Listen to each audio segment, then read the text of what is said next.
We are back live. It's your Bolo Punch Boxing Hour brought to you by George Rogie Insurance, www.bolopunchboxinghour.com. Streaming to you live, as always, on Ustream.tv. Judy, Paul Driscoll, Ron Cameron, and his adorable little daughter, Zara Cameron. Zara, how you doing tonight? Ron, like I said, your glove is on the way. And, of course, did I forget anyone? Pete the Heat Perry. Paul the Punisher Williams. And Paul the Punisher Williams. We had him on just a little bit ago. That was very, very cool. But I just wanted to take a quick second and say hello to Zara Cameron. See if you can pull start that mower over there that was... But I forgot what the hell I was talking about. We were talking about quitting still.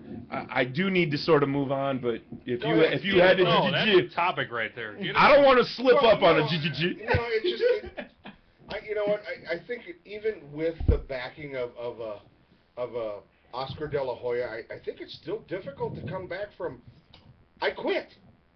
You know, it's the same concept as it is walking out on your team when they need you. I mean, Scottie Pippen never ever lived down the fact that he wouldn't go out there to play the last 6 seconds of one game because the play wasn't designed for him. It's he not lived with that the rest of his life. And I think this is going to be something that this guy's going to, especially with the answer he gave later about, well, I want to be able to put a full sentence together when I get older. Look, you know what? Say something else. You know, I couldn't see. I was afraid that I was really going to get hurt. I mean, I'm hurt now. I was really afraid I was going to get hurt. Not something about, well, I want to be able to put a complete sentence together when I get older and my career is over. How old is he? 28? 26? Oh, he's 22. Oh, okay. He's So he's 22 years old. So this kid's that far advanced that he's already planning for when he's 50? Well, he's worried about it. Well, that's what you can't. Fine. I understand you can't be worried as a boxer, though. But you can't quit in the corner and then come out and go, yeah, I'm worried about being able to put a sentence together. That's true. You saw the fight. You saw the beginnings of it, and they showed the whole montage of him losing his mom, losing, you know, his dad abandoned him, his mom abandoned him. He has so much to fight for. He is a rugged, mean dude in that ring. I don't have an issue with that. To quit, though. I mean, he's come back from knockdowns before. He was coming back from a knockdown here. But, you know, say something else. He really just got caught by... Keep your mouth shut. Let your corner talk to him about why he quit. Look, we were worried. His eye. The gash over his other eye. Whatever. I don't care. Let Oscar come out and talk. He'll talk a good game. But don't sit there and tell this guy, tell Max going, yeah, I'm worried about being able to put a sentence together when I retire. Then obviously you're done fighting. You're not going to fight anymore. Is that what you're telling me now with this statement? Yeah. Well, no. Jimmy, what are your thoughts? This is my thought. You know, if a guy's getting beat, his corner should stop it. And if a guy is thinking that he's getting beat and it's questionable, he should go to his corner and say, listen, I'm going to go give it everything I got. If I ain't getting it, throw in the damn towel for me. You know, make the corner throw in the towel for you and end the thing, you know. That way you're still a warrior. Yes, that way you're still the warrior and you're doing what you need to do. I mean, you can't, the guys that quit on their stool, unless you're really getting just pounded, it's ridiculous. I mean... I don't know. Roberto Duran is the most famous guy for quitting on a stool. It didn't really hurt his career. He is still mobbed everywhere he goes. Yeah, I mean it's you know, it's a difference if you're getting beat or if you're in a fight. If it's a competitive fight, or even if you have a chance, you know, if you still got that knockdown power and you're just quitting, what are you quitting for? Really, what I didn't like... I don't think Roberto gave that kind of an interview afterwards, though. Well, really, what I didn't like about this is he got cut on that one eye. He got really hit with a good hook. And the second punch, which swelled the other eye up pretty bad, which didn't actually take effect until he was actually getting ready for that interview. It didn't swell up until then. It just takes 2 rounds to come back from a cut.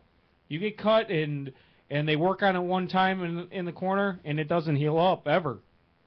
You have to give it 2 rounds to heal. It doesn't heal up with a guy continuing to pound on it.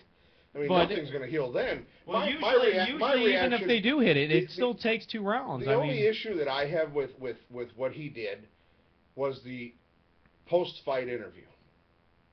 That's it. I mean, quitting on your stool, look, I can understand that. I've seen other fighters do it. I realize that. Look, I'm getting pounded out there. He's beating the snot out of me. I'm done. I don't want to do this anymore. What if he would have I'm said? having a bad night. What if he would have said, "I'm 22, I got a long career ahead of me, and I got a pretty bad cut on my eye." He goes, "I'm worried about being able to come back and fight in 6 months." I would have respected him more for that than what he said. Make the corner make you quit. That's my thought Blame on it that. on somebody else. I mean, no, this is America. We do it all the time. I mean, that's true though. I mean, you should have it set up with your corner. Hey, listen. You know, I'm going to go out there and give it a shot. Yeah, I'm going to go, you know, listen, if I'm getting beat, I'm going to come in the corner. You're going to ask me how I'm going to do, and I'm going to say, listen, I'm going to go give you 30 seconds. If I don't knock this dude out, you throw in a damn towel. Well, you know, and you don't have to say that in the corner because you know you're going to have a camera in there doing it. But listen, if I give you a sign There needs of... to be a code or something. Yeah, there's going to be some kind of code. Mexico! Red box! If you ask me how I'm doing and I said, you know... I'm having trouble seeing. He should have just told him he's Yeah, having look, trouble I'm having seeing. trouble seeing. I can't see. Yeah. Would get it Hello? done. Yeah. You know, I can't defend myself doctor. properly. I can't defend myself. Come in. If the doctor took one good look at that, he wouldn't have allowed that to go on. He should have stopped it. You could keep coins in there. Yeah. Yeah. Oh, it was getting It was bad. a change purse. And it's not like Victor Ortiz is the only fighter to quit this weekend. Saturday night in Atlantic City, New Jersey, junior featherweight action. Juan Manuel Lopez, TKO victory in the 9th round over Olivier Lanchi. Lanchi quit on his stool, wouldn't come out for the 9th round. And he had an undefeated record. Wouldn't come out for the 10th round. It was at the end of the 9th that he had did an it. undefeated record coming into this, and I believe that. Oh, this was for a title, it was a 12-round fight. Did Henry Cotto not come out? Did Cotto not come out? Who is Henry Cotto? Excuse me, I'm sorry.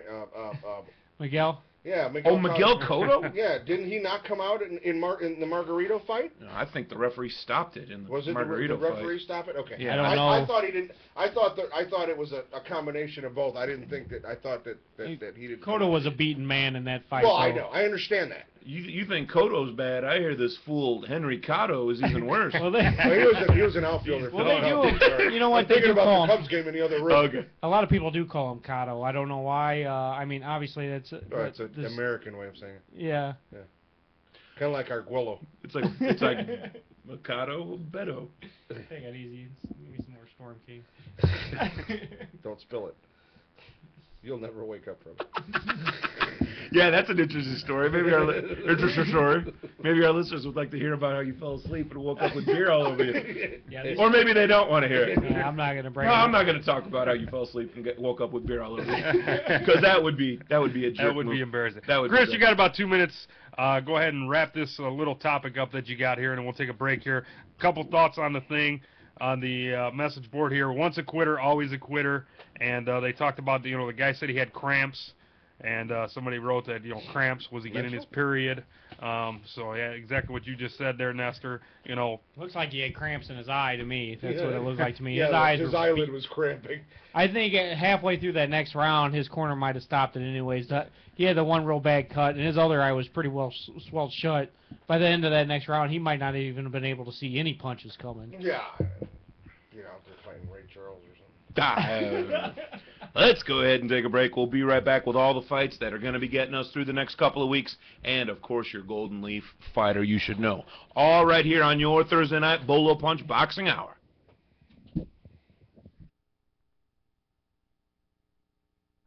Rogie Insurance is a 4-generation insurance